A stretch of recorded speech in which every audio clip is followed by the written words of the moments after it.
Oh, hey Lifeline. So glad that you guys are here with us this evening. I've just been working hard here. Got my little buzzsaw, my trusty tools, you know, just building some stuff. I want to welcome you to our weekly service. We're so glad that you're here tuning in from wherever. You might be in British Columbia, you might be somewhere else in the world, you might be in Toronto or Markham or Mississauga or anywhere, wherever you are. We're so glad that you're here.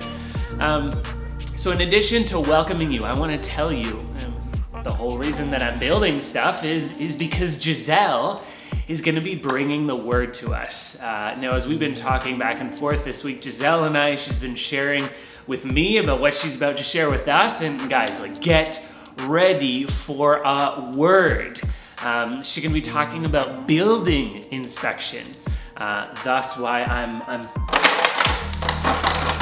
building stuff, right? Wearing my trusty dusty construction helmet. This is all my son's toys, by the way. This is not something that I just do in my free time by myself, but we're gonna be digging into the word. Giselle's gonna be leading us, and so I'm so excited for that. Also, this week, right after the service, we have our after parties. So we want you to come hang out with us on Gather. You can find that link in our Instagram bio. We'll hang out, we'll talk about our week. You can ask questions about the sermon if you have any. And then on Thursday, we're continuing our Bible study through the Gospel of Matthew. And so we're really excited to dig into chapter 4 of Matthew as we uncover Jesus. Now, just before we dig into the word, just before Giselle brings us the word this evening, I want to open us up in a word of prayer. God, I thank you so much that we have an opportunity to gather together as a family. Lord, wherever we are, wherever we find ourselves this week, I ask that you would help us to hear your voice, to sense your presence, Lord, in our room, at our desk, at our couch, wherever we are, Lord. God, we ask for that. And Lord, I thank you that you've given Giselle a word for us. And God, may you prepare our hearts for what we're about to hear. Thank you, and I pray this in Jesus' name. Amen. Well, guys, get ready, and Giselle, I throw it over to you.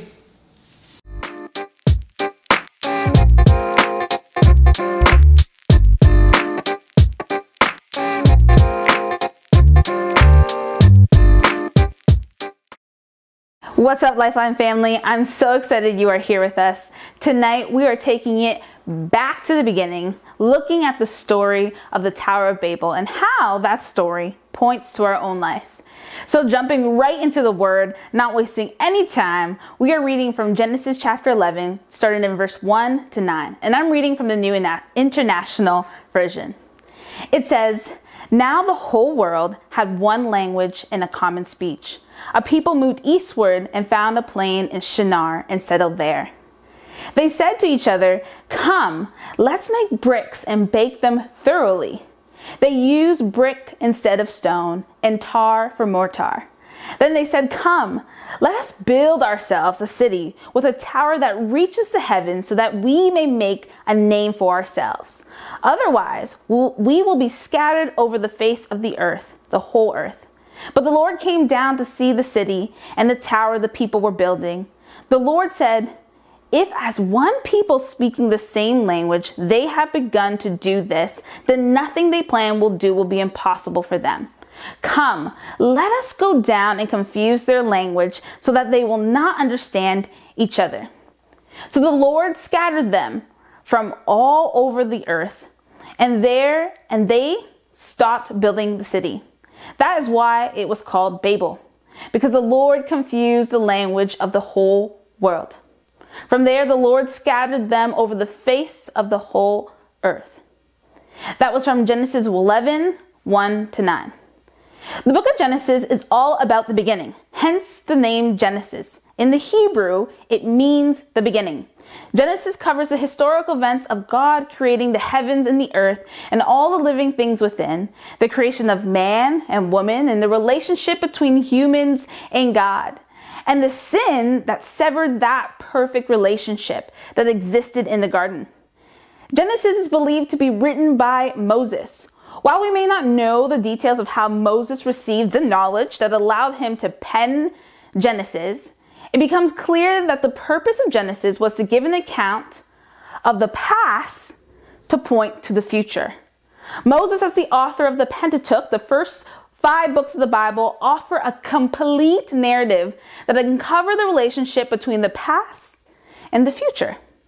So that's exactly what we're going to look at from this passage today. To understand more about this relationship from the past and how the past points to the future, we have to understand what is going on. So what precedes this passage is the deliverance of Noah and his family from the flood. When Noah and his family settled on dry ground after the flood, God blessed Noah and his sons Ham, Japheth, and Shem to fill the earth. And so they did. Genesis 10 records the genealogy of Noah's sons, more importantly, the new humanity.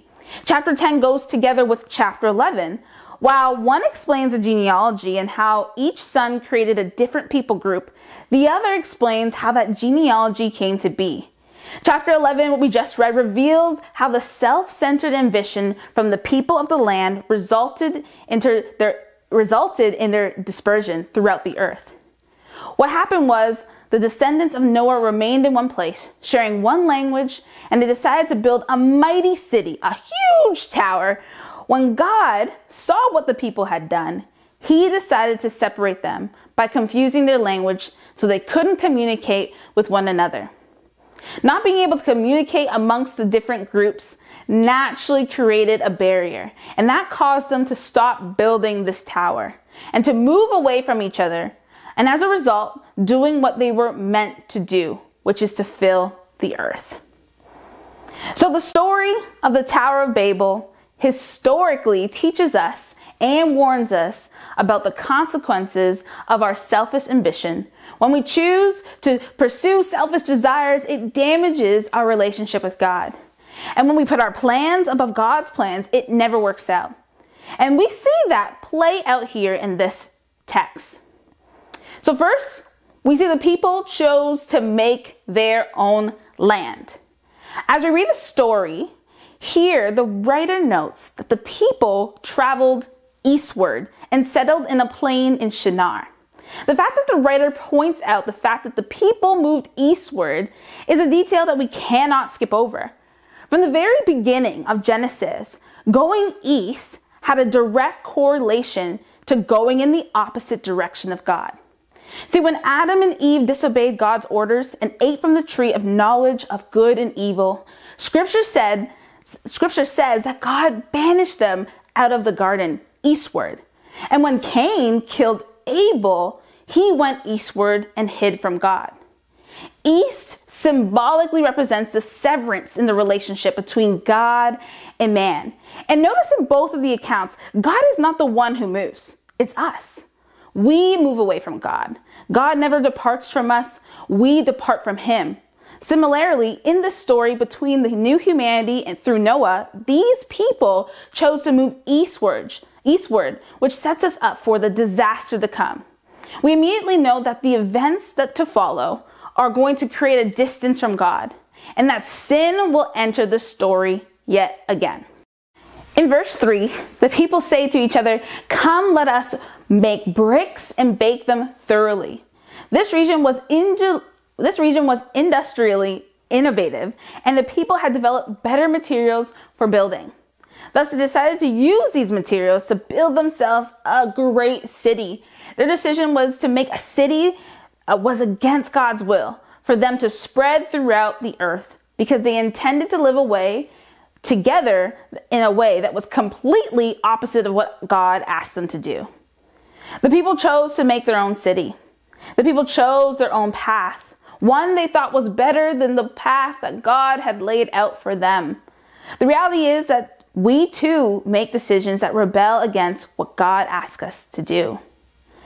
See, Adam and Eve knew the word of God, yet the serpent made them question if what God said was true. The serpent said, "You surely will not die if you eat this fruit, but instead you will become more like God."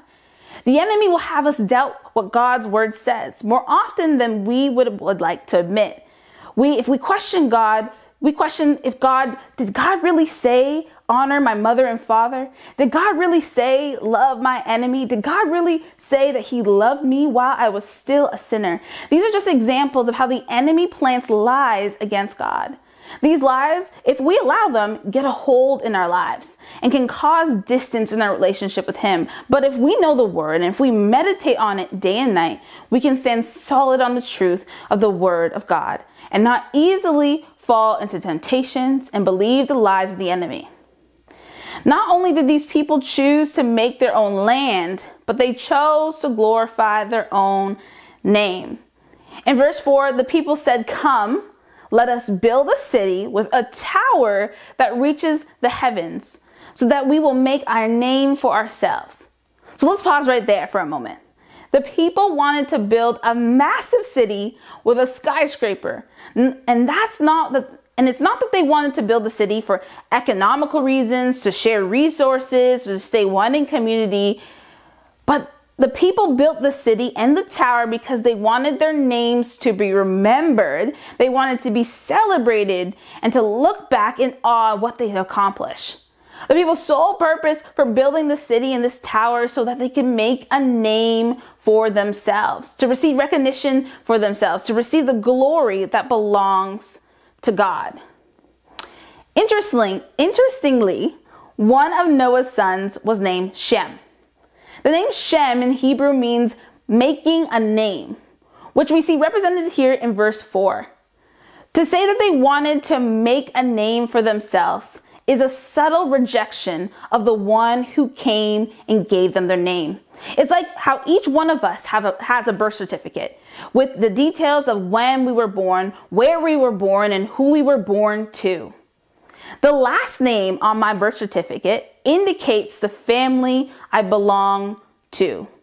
People desire to make a name for themselves. It symbolizes another severance in the relationship with God, as if they wanted to change the names they were given. They continued on that trajectory to distance themselves from their heritage and their identity, moving away from God's name and towards their own. Interestingly enough, the parallels from Adam and Eve continue. Adam and Eve listened to the words of the serpent instead of the words of God. When the serpent says, "For God knows that when you eat from the tree, your eyes will be open and you will be like God, knowing good and evil." The irony of this passage is twofold, because Adam and Eve have forgotten that their truth of their identity was in their very nature, was made in the image and likeness of God, that they didn't need to eat from the fruit to become like God because they already were like him. They had forgotten they'd forgotten who they were made to be. Much like the people in Genesis 11. As a new humanity, they were covered by the grace of God, favored by the Most High. If they knew this truth of who they were, why go make another name for yourself when you're already acknowledged by the creator of the universe? Insecurity of God's word leads to insecurity of our own identity. God's word already says the truth about who we are, yet going to look for it somewhere else. God says you're beautiful, but we were waiting for someone else to say it or show us some type of attention that we want to believe it. God says you're worthy, but we're waiting for a job acceptance before we can confirm that's true. God has given you a name already, and when we look for it in other places, we are seeking glory for ourselves instead of resting in the identity that God has given us. And to add on to this, in our own lives, we seek glory when we seek to elevate our own names. Of course, we have achievements and goals that we want to go after, but we have to ask ourselves, why is it that I want to achieve this goal? I constantly have to reject the lie that what I do is equal to my value. I have to reject the lie that when I do something, it's equated to my worth. Maybe you're like me and maybe you're not, but if our core motivation is only to seek the recognition and approval of others, then we can make an idol out of the opinions of others. The moment we put the words of others over the word of God, we have made it more important in our lives. And that kind of glory never belonged to people. It belongs to God. So the people chose to make their own land and they chose to make their own name. And lastly, they chose to create their own destiny. Finishing in verse 4, the people did these things so that they would not be scattered over the face of the earth. The people wanted to build a mighty empire for themselves, but God saw what they were doing and said, if as one people speaking the same language they have begun to do this, then nothing they plan to do will be impossible for them. God saw the trajectory to where these people were heading. God saw the people once again were trying to do things on their own. And if they continued down this path, it would lead to further destruction of themselves and to their relationship with God. So God decided to confuse their language, which resulted in the people leaving Shinar and scattering throughout the earth. At first glance, it seems like God is the villain in the story. God wanted to separate and united people. But what was wrong with the unity? Why would God do that? This doesn't sound like the same God the psalmist wrote about in chapter 117 that says his loving kindness is great towards us. It definitely doesn't sound like the Jesus according to the Gospel of John chapter 17 when Jesus tells the people to be unified. What we know to be true is that God of the Old Testament is the same as the God of the New Testament. That he is the same today, yesterday, and tomorrow. God is true to his word and therefore cannot contradict himself. Thus, if we read this text and see God as an angry father who wanted to punish and see his kids fail, we have it wrong. That doesn't align with the very character of God, so we have to read it again, look at it again, and see what God was actually doing. We can note that God isn't against unity, because if he was, that would go against his very nature. When God saw what the people were doing, he said, let us go down. Let us. God was in conversation with all the persons of the Trinity, Father, Son, and Spirit. We're to go down to the people. God is there in three persons, and therefore, its very nature, God's very nature, is community. God wants us to exist in community, and he's not against it. It was his idea. And so what we see is actually going on is his mercy intervened to prevent them from sinning. Because sin separates us from God. God intervened to further us, to keep us from damaging that relationship with him. God's plan is better than we imagine. At first, we may not see all the ways in which he is working. Romans 8:28 says, for we know that all things God works for the good of those who love him. So who have been called according to his purpose. God is working for your good. Trust that. Let go of your own plans because his way is better. So what does this all mean? Genesis 11:1-9 is titled the Tower of Babel. Babel literally means confused. God did not cause the confusion. The confusion was a result of their sin. They took their eyes off God and lost sight in who they were and were meant to be. Sin is what separates us from God. So the question I want to ask us today is, are we creating a tower in our lives or a temple? Is the tower is a representation of self-glorification, which damages the relationship with God, while the temple is all about glorifying God, uniting us back to him. Are we looking to elevate our own name to do things without God, paving our own path? Because that will lead to confusion and destruction and death. Or are we looking to elevate God and follow his plan and purpose, which leads to abundant life and gives us clarity in our identity and our purpose? A tower in our life could be the constant need for a bigger, better job. A tower could be when we align our worth to our grades. A tower is when we seek soul affirmation in the opinions of others. Towers are always things that take our eyes off God and primarily focus them on ourselves. They are faulty, insecure buildings, and this is a building inspection of our lives. We need to tear down the tower to rip out the faulty foundation and stop making bricks and go back to the stone. Building our lives on the cornerstone invites God in our lives to dwell. When we then become temples of God, where the name of God is glorified. And if our bodies are temple, it creates space for the presence of God, the Holy Spirit, to dwell in us and move through us. So we have a choice to create towers or to create temples. The people chose to create a tower, which ultimately damaged their relationship with God. They were on a path to death and destruction, but a pivotal verse that changed the trajectory of their lives.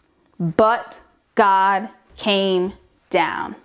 When God said, "Let us come down," it set the stage for him stepping in to save his children from eternal death. To put it another way, it foretells what Jesus came to do. Since the beginning of time, God has gone to extreme extents for us to be reconciled back to him. The good news is that although though we may have a damaged relationship with God, God is in the business of restoring that relationship with us. The good news is no matter what we do, God has and will move heaven and earth just to get to you. God has not abandoned you. He is and always be near you no matter what you've done. He has not departed from you, and he will not go from you. My favorite verse of all time is Romans 8:38, and it says, I'm convinced that nothing can ever separate us from the love of God, neither death nor life, nor angels nor demons, neither fears for today nor worries for tomorrow, not even the powers of hell can separate us from the love of God. May that word encourage you today. Let's pray. Heavenly Father, God, I thank you for the truth of the Romans 8:28, that you will never, ever be separated from us. That God, that you've done everything, that you move heaven and earth to get to know us, to be reconciled back to us. So God, we just repent right now of the times that we built the towers where we were trying to glorify ourselves over you, where we were trying to elevate our name, our stature, look for affirmation and our identity and other things, but you. Lord, that you are our creator. You are the one that knit us in our mom's womb, that you know us best. So Father, we just give you the glory. We repent of the times we've taken it from you, and we want to give it back to you. Lord, we want to make our lives temples of the Holy Spirit, that you may dwell and work in us, that you would be changing us from the inside out, Lord God, as we invite you in, Lord, that you would do all that you want to do, that you would help us to find our identity in you, to find our purpose in you, Lord God, to know and feel and embrace this abundant life that we are meant to live. Lord, we want to get rid of that life that leads to death and live that life that leads to more life with you. So God, we just invite you in to do what you need to do, to do the building inspection of our lives, to rip out what needs to be ripped out and replace it with a firm foundation, the cornerstone, which is you, Jesus. God, we ask for this in your precious name. Amen. Guys, we hope this word blessed you and encouraged you. We hope you hang out with us and check out Gather. The link is in our Instagram bio. We'll see you soon.